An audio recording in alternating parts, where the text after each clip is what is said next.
and welcome back to my film and TV channel and the penultimate episode of The Apprentice. Of course, we're going to have a quick look back at how 5 became 2 and just some general comments and just talking to other people, and the standards this year been fairly low, I think, with this one. So we'll have a quick look at what happened and what we ended up with, which two guys have made the final. Of course, we're looking at episode 11 of The Apprentice 2024, which of course is interviews week, which is always can be good fun. Although obviously some of what's said, you can sort of go back episode feature after feature, year after year, and probably people like Claude sort of say the same things about certain things. But we'll talk about that anyway. We'll find out who made it to the final, who my favourite is to win the final. Not necessarily. This time it's probably who may win it as opposed to who my favourite is. I think with this one it's a funny one, isn't it? But anyway, join me as we look back at The Apprentice episode 11. Please, if you're new to the channel, push that subscribe button, push the bell notifications, everything film and TV, of course. Great to have you on board. Look through the channel, lots of different things, and of course you'll see stuff on my football team, Manchester City, as well. So if anyone's interested, if you're not, if you know anyone who might be interested, give a kick in my direction. I'll be very, very grateful. But this is all about TV, isn't it? TV, The Apprentice, 250 grand still up for. I mean, I'm fairly sure the money he makes, Alan Sugar from the BBC, covers the 250 grand. I don't know if there's any doubt about that. We are having another series, and I think I did read I think back in the Radio Times when this series started, I think Alan Sugar wants to do more. He's quite up for it, so there you go. Not too bad. Yeah, this was my top 5 before this week. I put, despite, obviously this is before we saw the business plans, Paul had left it late, but all of a sudden looked quite a serious contender. But of course he wants to produce Scrubs, which he's never been involved in before.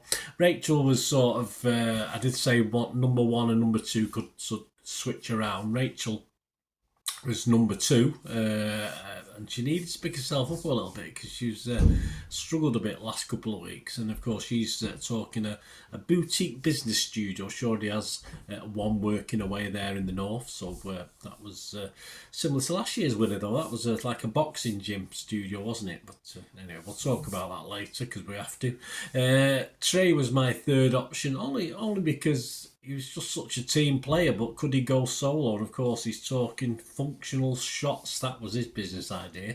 We'll see how much he knew about that before we go today. Number 4, I had Flo, who has struggled recently, but yeah, a bit of a bland recruitment business. We've had this a few times, I think, over all the seasons, haven't we?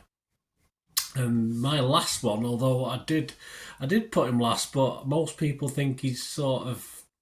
There's something behind the scenes, a conspiracy theory, if you like, because Phil the Pie Man, yeah, I mean, he did all right in the food task, but of course, leadership-wise, he's been awful.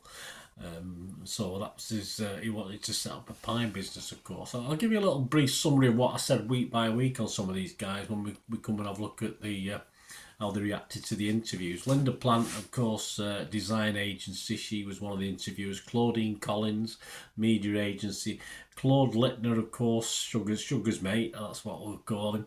And I like Mike Suter because he goes away and buys domain names and finds out if people are telling fibs, and that's the best. I like that bit, to be honest with you. No Karen interviewed. Of course, Karen interviewed last year, didn't you? That's a shame because she was always nasty, wasn't she? She's a great. I think she's probably the nasty. Even she's up there with Claude, I think, as far as being nasty.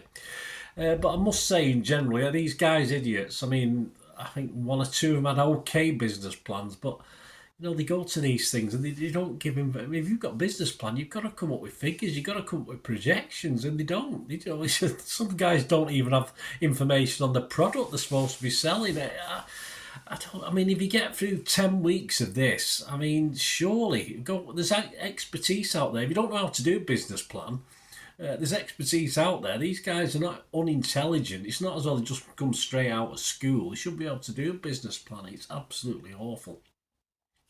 Paul, yes, my summary of Paul, this is what my little comments, just 1, 2, 3 word comments after each episode.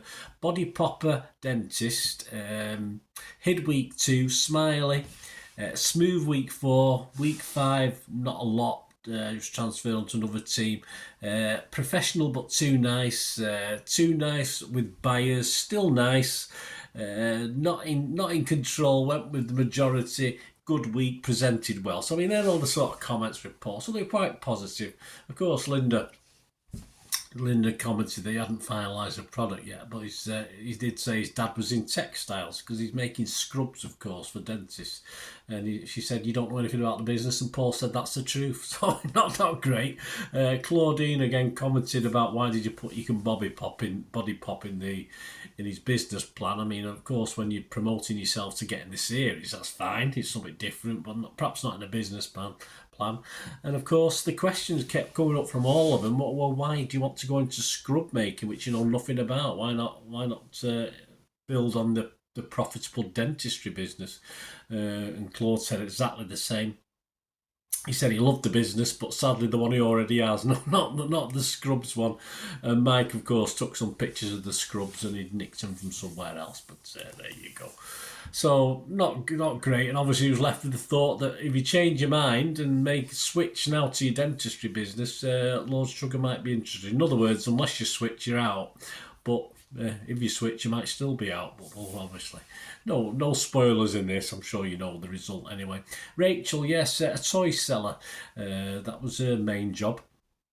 My little comments in background, again in the background. She did a little bit, very professional, standout week. Another positive week, lost but good PM. Not a lot done this week, a bit stiff this week, poor judgment as PM, so a bit mixed bag from Rachel. Linda, of course, didn't like the branding, but there's no surprise there. I think in the branding tasks, all through this series has been bloody awful. And of course, she talks about subscriptions and fees and to get through the low months, of course, for sort of gym membership. Claudia asked why there were no accounts, and she just claimed it was an oversight. As I said, absolutely useless having business plans and not putting certain things in them. Daft, really. Mikey bought all the domain lane names since he made her want to buy them back off him. Oh, bless it. It was quite funny. So, yeah, that was... on to Trey, yes, my little comments on Trey. His little comment of what he will do is he's going to change the world. That was his business idea. Good with the public acting, quiet week 3 of 4, week 5, great speech, a good week, 6, brand name, but quiet overall. An entertainer again, okay, but got frustrated, okay again, a good team player. So, yeah, nothing too much on Trey. Linda, I didn't see him with Linda. I didn't see him with Linda, unless you did. I don't think we saw any segment with Linda. Claudine flattered him, but not the business plan. She's right. Made him cry about his dad and his brother. It's not unnice to see, but yeah, obviously a shame. Claude mentioned again a woefully inadequate business plan. I mean, Trey admitted he didn't know the business. Bloody hell, so you got no chance really, have you?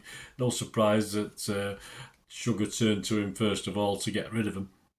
Mike, he's not even been to his drinks lab or even made it, so he produced 2 samples. I thought that was quite funny. Typical Mike.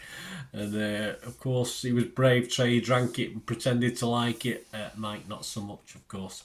Flo, yes, Flo in my little comments, not to be underestimated. Episode 1 flittered briefly, but came out of episode 2 well. Lies well, can add up. My favourite at the moment, she was then.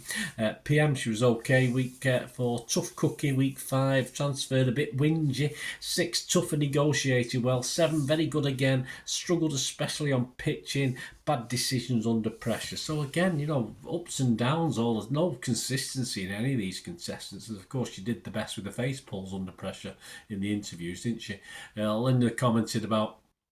She mentioned sort of global figures, but of course Claudine brought her down to earth. I didn't see her with Linda either. So Claudine says she's global, but there you go. Claude worried she's aiming a little bit too high in her figures, but I thought he was generally nice to her, which is unusual. Mikey liked a business plan. It looked good from our view, with all the nice colour pictures. Hathor, of course, is based on a Greek god, but apparently there's also already a Hathor consulting firm around. So, yeah, she'll have to change that name if she was to get any further, of course. And finally, Phil, the guy who many people think has been set up to get to the final of this anyway. A failed pie maker, I wrote here. So that's probably because he must have made a loss. I think he made a loss into the last figures he knew about. Anyway, he's an Arsenal fan, so I hope he loses anyway. Losing PM week 2, lucky, weak, poor teamwork, tried but poor results. It's not take expert advice on Sugar's watch list at the time. Poor selling, not much again. One though, not outstanding. So that was where if he'd lost, he would have been on his way, wouldn't he? But somehow he made it. He made it to the final. Linda didn't like the figures. Claudine got him all emotional about the family. It's the men crying this year. It's usually the girls, isn't it? Claude, no profit and loss. 50 pages of a business plan of stuff, he said. Nothing in it. Mike Turner's pie. Mike said about his Turner's pies established 1933, but more like 2012. So slightly out. Lies, and damn lies, Phil. But hey, he got to the final, so it must have worked, mustn't it? Not up to date with his management. Not even looked at his accounts for 6 months. He's running a business at a loss, and he's not even looked at what's going on. Absolutely ridiculous. But this guy made it to the final. There you go, something going on. Of course, in the boardroom, the 4 interviewers on flow. I think she liked the business plan. She said the business plan was too ambitious generally, and she loses all of any investment very, very quickly. So I think that was the nail in the coffin for her. On Paul, he said, scrub the scrubs, he ain't getting that. But he did listen to the critique, and of course, did a U-turn and wants to open another dentistry, of course. Rachel, nice words for Rachel, not perfect but positive, so that all went well for her. Trey, yes, he's great, but what about this drink is just a joke. And Phil, from a profit to a loss in his pie business and doesn't know his current figures. Very worrying, but not worrying enough, obviously, because it was bye-bye Trey, no surprise. Bye-bye Flo, no surprise. And, of course, Paul had the option. He wanted, Lord Sugar wanted to put him in the final. He wanted half his current business plus half his new business. And, of course, Paul wasn't having it. You can have half my new one, but you're not having half my old one. So it was bye-bye Paul, wasn't it? He made Lord Sugar's mind up for you. I thought that was quite funny. Shame for it. He took it well. He smiled, which we'd expect from Paul anyway.